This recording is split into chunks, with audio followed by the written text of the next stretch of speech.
My blissful gorgeous selves, we are on our astral trip to the terrestrial globe. So let me fly my spacecraft towards the east. Look carefully, this area, this is Shanghai, known as Shanghai nowadays. Himalaya starts up from here and stretches all the way to Assam, Bhutan, Nepal, Badrinath, Kedarnath, Gangotri, Yamunotri, Manali, Amarnath and Caucasus. And this is the area where Zarathustra used to pray. Okay? And now we are moving towards Mount Olive, that shining hilltop where Moses used to pray, and then Jesus also came to pray. And now we are moving up towards Mount Olive, and then Mount Alps, and this Himalaya enters into Atlantic Sea. This whole area of Himalayas have 25,000 high peaks. And there are temples, and there is only one priest to worship early morning in all these centers of power, that is temple. It used to be so well known just 2000 years ago. That is why Kalidas in his poem speaks of Himalayas taking his morning bath and ablution in eastern Pacific Sea, and his evening bath in the western sea, that is Atlantic Sea. Please look into your map. Now we are moving north. Look at the tall, majestic Himalayas, the astral Himalayas, more than 80,000 feet high and 16,000 feet wide. Unbelievable, isn't it? At present we are passing quick and come back later for details. Now we are in Kimpurush Varsha, 72,000 miles of size. Now we are crossing Mount Hemkut. Then comes Harivarsh, the whole area, beautiful area. I am flying up. Please take a close look at this Varsha. Up north, above its western border, there is Mount Nishad. There is Ketumal Varsh. It is separated from Ilavrith Varsh by Malyavan mountain ranges. In the east and on the west is vast sea. And see up above the east of Harivarsh, beyond Nishad Himalayas, the hill ranges is Bhadrashva Varsh. On the east is the vast sea, and on the west is the most historic, highly vibrant Gandhamadan mountain ranges. Now central north above Harivarsh, beyond Nishad, is well known as Ilavrith Varsh, wherein the center is shining gold gem flame lit Mount Meru. On the north of these three Varshas is Neela mountain, forming Ramyak Varsh with the help of Shweta mountain in the north, which in turn formulates Hiranmaya Varsh with the help of Shringavan mountain. Its north is all Kuruvarsh, surrounded by sea. As is in the south tip of Jambudweep is our Bharatvarsh. All these mountains are same as Himalayas, with exterior of the range shorter in length by 1/10 to the next interior range, but equal in height and breadth. Now, let's return to elaborate verse. I want to show you Mount Meru, my dear friends, okay? Look, there are four majestic 80,000 feet high hills on the east.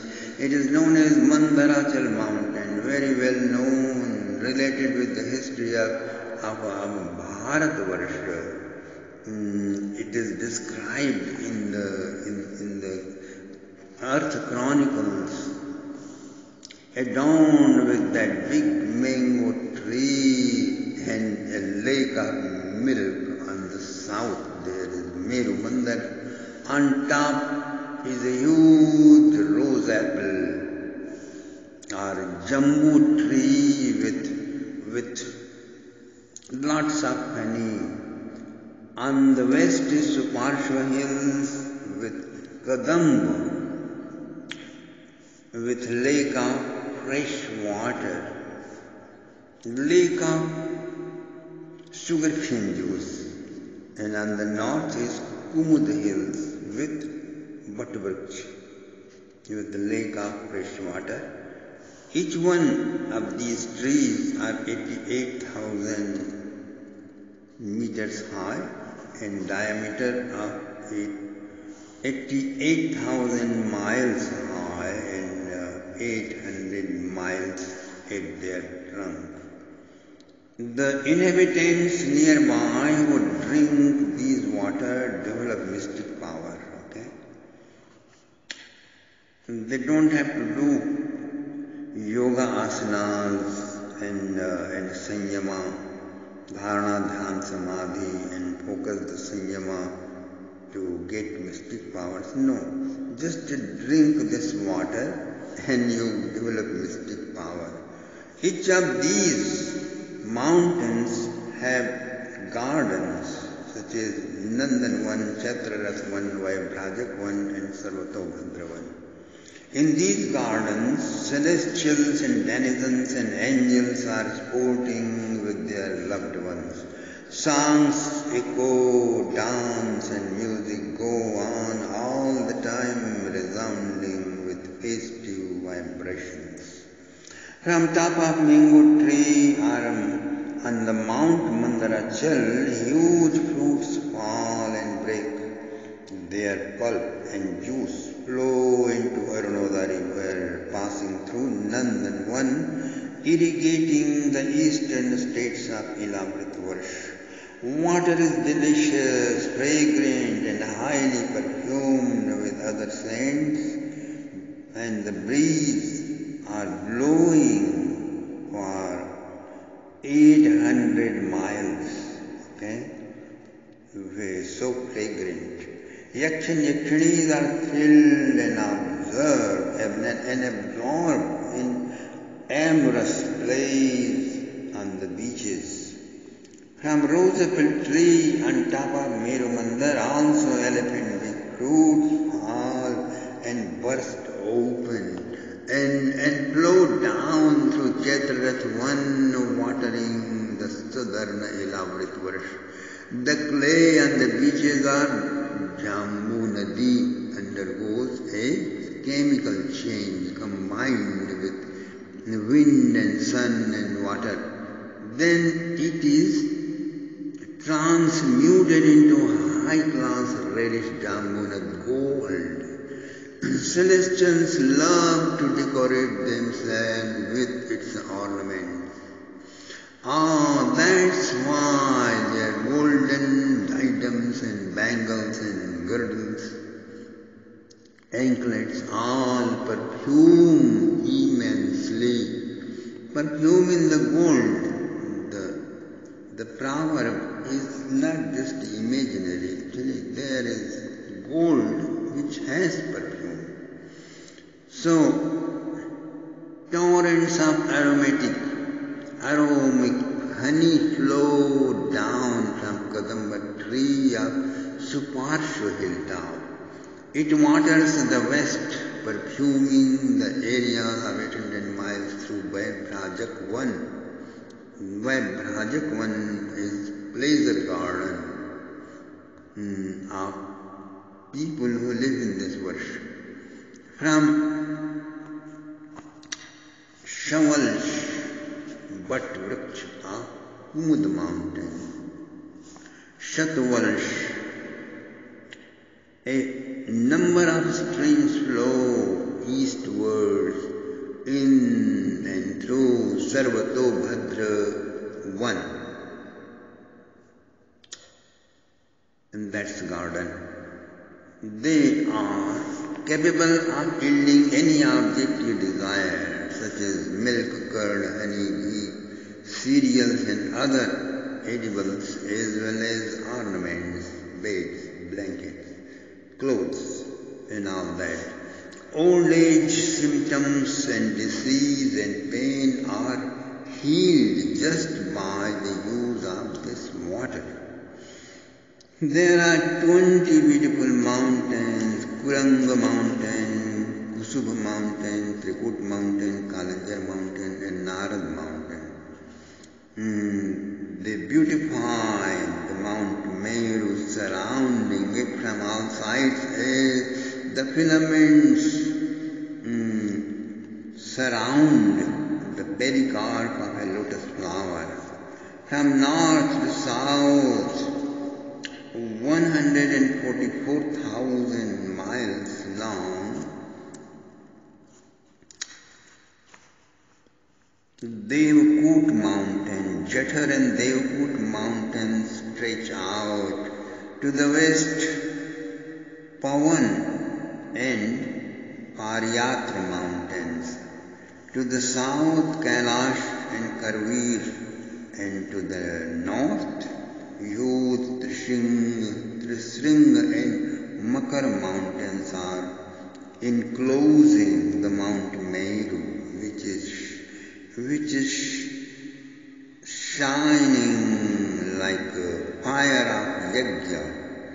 It is strange enough to see that the top of Mount Meru is 256,000 miles of diameter, whereas its root is only 128,000 miles. Anyway, everything has been made possible by spiritual power. When you are unlucky and destined to stay unfortunate, lacking the bare necessities of life, or quarreling, or worrying for petty things, then you have non-trusting and too logical and all hyper-thinking mind. When you don't try to arrive here, you miss to enjoy. So do you see up there, my dear friends, those who don't, please use your telescope. It is part of an extra refined quantum world.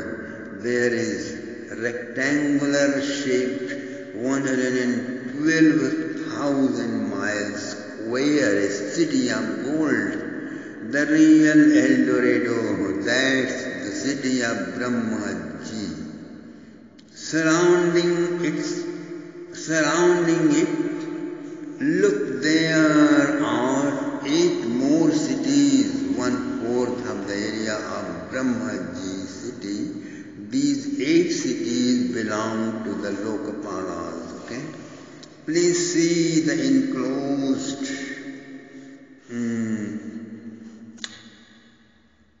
Now, do you see that milk white stream falling on the city of Brahmaji like mystic foam? This is so fascinating, soothing, cooling, fragrant, and holy breeze is coming, touching it. Do you know what's it? This is the holy Ganga, Akash Ganga. Now listen the history of her.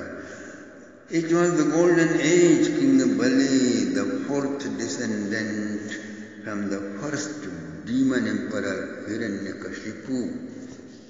Okay? The Hiranyakashipu was highly ambitious.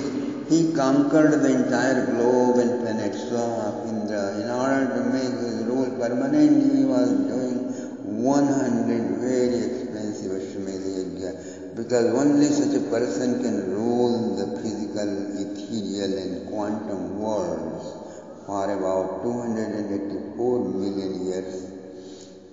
So only his qualification is this one. But there was already an Indra from before who had not completed his governing time yet. The king Bali, by his immense development of power, had conquered and robbed the empire from him. There was no one so powerful to help, because Bali was not only physically and psychically powerful, but also he was extremely righteous with invincible power of dharma. Indra approached Lord Vishnu. The Lord Narayan looked into the matter, and he did not like to fight with a person who has power of dharma. So he assumed the form of a divine dwarf sage Vamanji. He approached the king, who was just completing his final 99th yajna. Seeing the tender, youthful, innocent sage, the king was filled with overflowing generosity. He wanted to donate him something. At last, Vaman requested for 3 steps of land. Bali pronounced the will, Sankalpa. Then Vamandev assumed the cosmic form and measured all his empire in just 2 steps. It was a matter of dignity and elegance, not going back, not backing out from one's given word, especially when pronounced with Sankalpa mantra. When the Lord had measured all the earth in 1 step and lifted his left foot up to measure the second, the upper hand covering of the cosmic age of 4 billion miles, was struck by the toenail of his left foot, and the edge cracked. Karnavari from the transcendental world did washing the holy feet of Lord Vamanji. It flowed down to the realm of Dhruvaji Maharaj, colored by red pollen dust of the Lord's lotus feet. Dhruvaji's heart became wet with incessant flow of constantly growing devotion, with tears of love spilling from his eyes, resembling a pair of lotus buds half closed by ardent longing and thrills of ecstasy. Dhruvaji Maharaj rained down and sprinkled the sacred water on his head. Even to this day, my dear friends, now the holy Ganga descends on the 7 stars. The 7 sages rain down with great reverence. Even to this day, they put it on the tuft of their melted hair locks. Descending down through the heavens, crowded by multi-billions of aerial cars, the stream sanctifies the lunar sphere. She comes down to the city of Brahma on this Mount Meru. There she is, branching into 4 streams. The holy Ganga assumes 4 names, my dear friends, and flows down to 4 directions. In the name of Bhadra,